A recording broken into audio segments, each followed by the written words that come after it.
matter what, we come together for the good of our constituents, and I'm proud and honored to lead the People's House in the New York State Legislature. The health and protection of the human beings that live in our districts is our responsibility. Frederick Douglass's words for us today, I quote, "If there is no struggle, there is no progress." If you want equity to happen, then this is where it happens. All of us have a responsibility to the greater good. The House will come to order.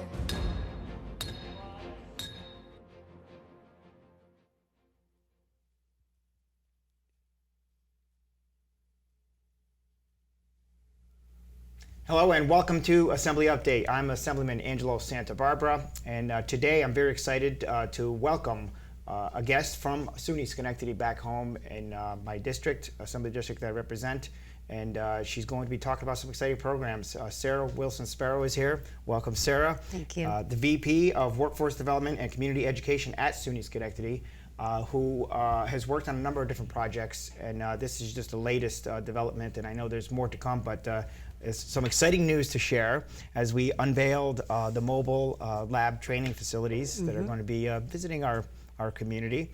But I just wanted to start off with tell us about your involvement with this program and how things are going. Sure. and where you see it heading. So when we think about the concentric nature of how cities were developed in New York State and across the country, you have a center hub, and then as you go out, there's more rural areas that don't have access to buses, CDTA, that kind of thing. And within 10 minutes of any city in this capital region, you're going to be in rural farm country. And often there's a lot of folks in our community who could probably do great work and get access to great jobs, but they don't have access to the training. So one of the things also we're thinking about is that companies often have all of their space utilized for the work that they do. So they don't have training facilities in-house, they don't have room to do that.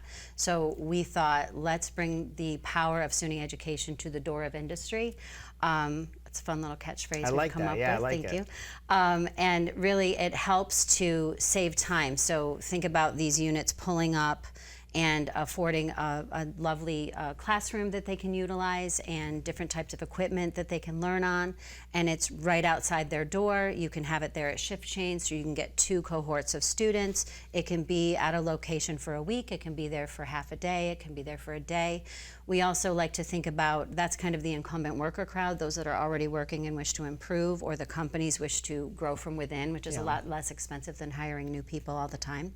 And then in addition, think about our teenagers. Think about kids who maybe don't know exactly what they want to do, and allow them the opportunity to touch, taste, smell certain types of things that will be in industry and take some of the mystery away from certain sectors. I think we've often gentrified our terms: advanced manufacturing, logistics, aviation science. A lot of kids that are 14, 15 years old don't really know what those terms mean. So this really helps our community to see what's available, see what a living wage job looks like, see what the pathway is, and play with some really cool equipment.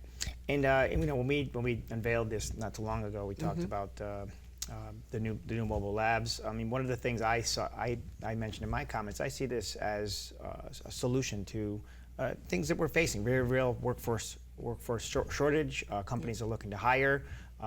Those relationships are really what makes this work, trying to find out where the jobs are needed and how do we respond to that. And I think this really encompasses that challenge very well as one of many things.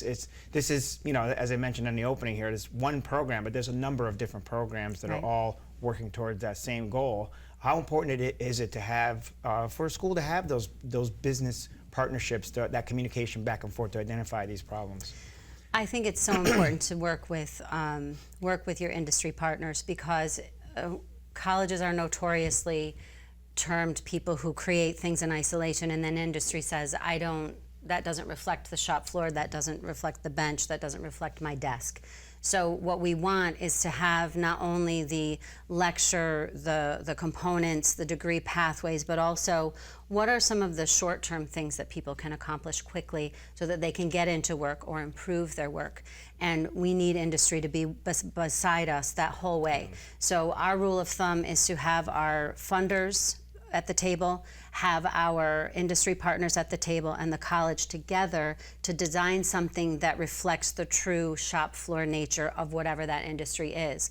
These two units will focus on healthcare and advanced manufacturing, but there's lots of other things that they can do as well. So I think it's really important to have industry there because they are the leaders. They know what they need. They know how someone should be trained, and also the nuance of the culture of that type of job. I think that these will go a long way to helping people truly understand and make more informed decisions as to the direction that they'd like to take their career. Now, one of the things, people may think, maybe listening, it's a mobile, it's kind of a trailer, not much space, and when you see them, you may think that until I got inside. And it was actually quite spacious in there. There was a lot of room to fit students and to actually do work.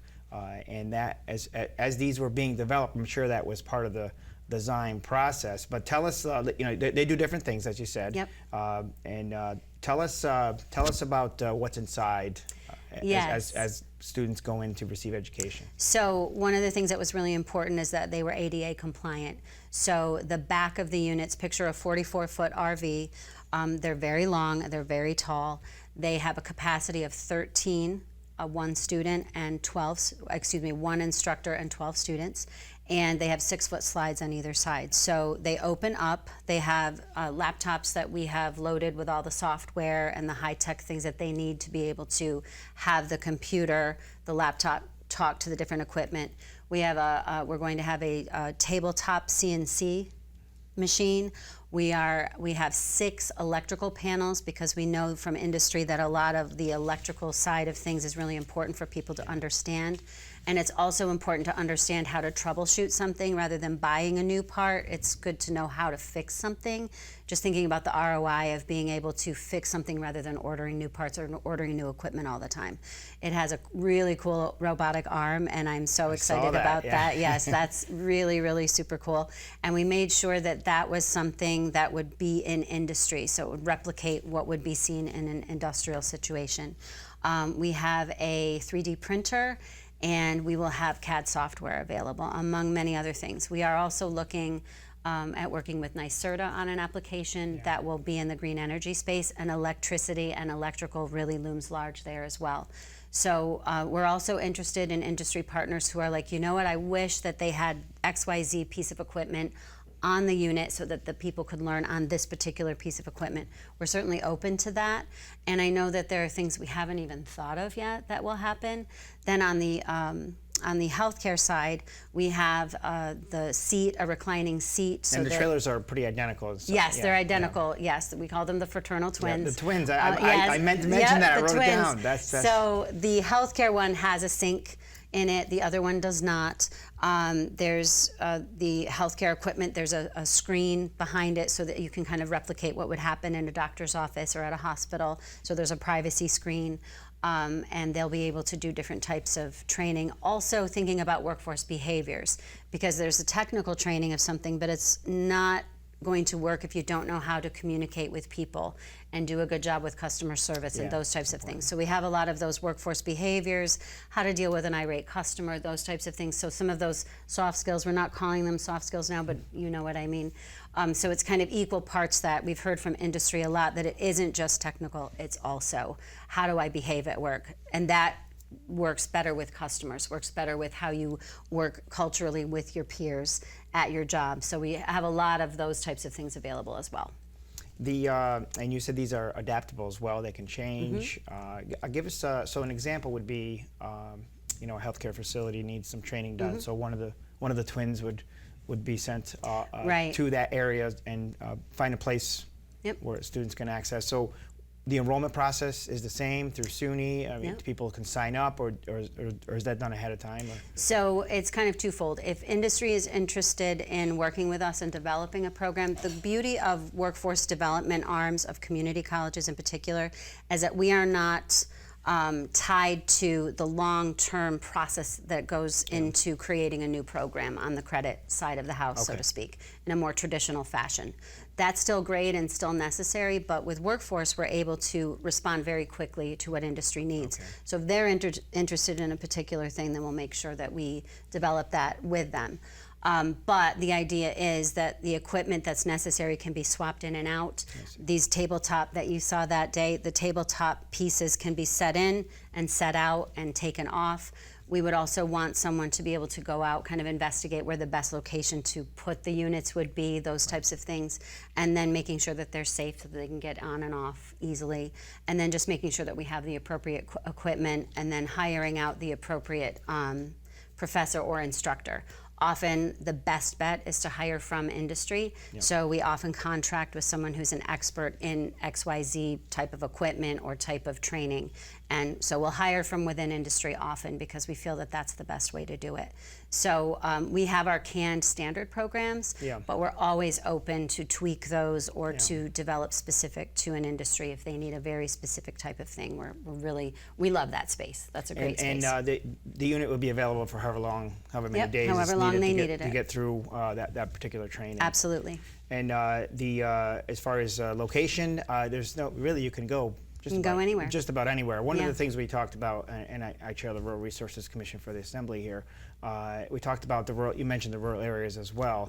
This really opens up some new opportunities. You know, this has always been a challenge. You know, travel's been a challenge. Absolutely. Obviously, we're in upstate. The weather's always a challenge. There's a number of different things.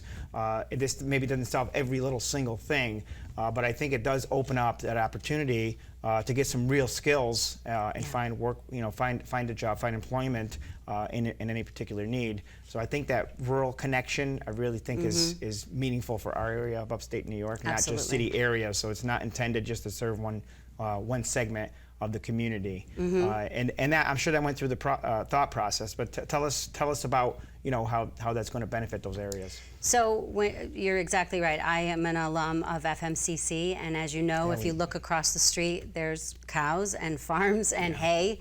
And fields, and so those are the types of areas that we really want to be able to serve, and not just for SUNY Schenectady, but for any of our SUNY sister schools that are in this region.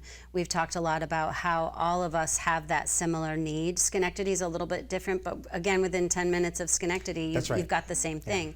So we're looking to support our SUNY schools across the region to be able to provide these types of trainings. It's also, again, if you're the manager at a company, you often can't afford to send your people out somewhere because you've got travel, you've got time away. Again, having them be able to be right there at shift change to serve two groups of people, it makes such a difference. And it's also, I think, a more affordable option because it's right there. And then they're also saying, we want this type of equipment, we want this type of thing, we want this type of training. Again, we have our canned things, but we also have that process of being able to develop pretty much whatever they want us to develop. And that's such an exciting component of this. And imagine being that 14-year-old boy or girl who's not really sure about what they want to do, and they get on this unit and they get to see these amazing pieces of equipment and what they can do, and how the robotic arm can talk to the CNC machine, how that can talk to what the other part of it, the CNC machine and the 3D printer. The 3D printer that you had, the piece with the blue. That keychain, I still have it. And I saw you post a picture of it, which is really great. So those types of things where kids can see it and adults can see it and know how cool that is, and that I have the acumen to do that type of work. It looks like they just flashed up the sign, so it looks like we're just about out of time. I do want to have you back because I do want to talk about the entrepreneurship program for people with disabilities, the pilot program. I was going to mention it on this show, but we'll do it in another show. But thank you for coming in, and thank you for talking about this really groundbreaking initiative. I think is going to serve our community so well. And thanks for all the work that you do at SUNY Schenectady back home. I appreciate it. Thank you so much. And to everyone watching, tune in again. We're going to talk more about great initiatives happening in the 111th Assembly District, in the city of Schenectady, and all the areas I represent.